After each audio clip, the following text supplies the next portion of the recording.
अस्सलामुअलैकुम नाज़रीन, JN news HD के साथ मैं हूं नाइला भट्टी। नजर डालते हैं आज की अहम खबरों पर। Tando Adam reporter Rashid Chauhan. JN news के रिपोर्टर राशिद चौहान के मुताबिक chairman oil and gas social development committee Sanghar senator Imamuddin Shaukeen से पॉपुलर फार्म हाउस पर डिप्टी कमिश्नर सांगड़ निसार अहमद मेमन से मुलाकात।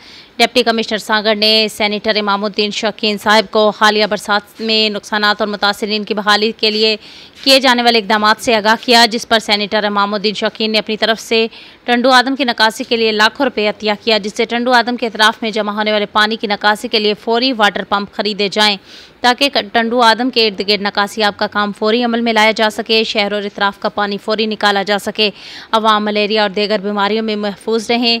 इस मौका पर असिस्टेंट कमिश्नर टंडू आदम इमरान शेख साहिब, मुंतहिब काउंसलर साहबान और दीगर दोस्त भी मौजूद थे।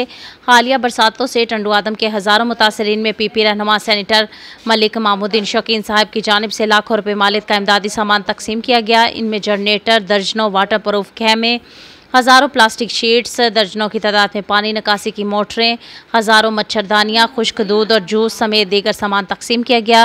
Rashid Chauhan, press reporter, JN news, Tando आदम।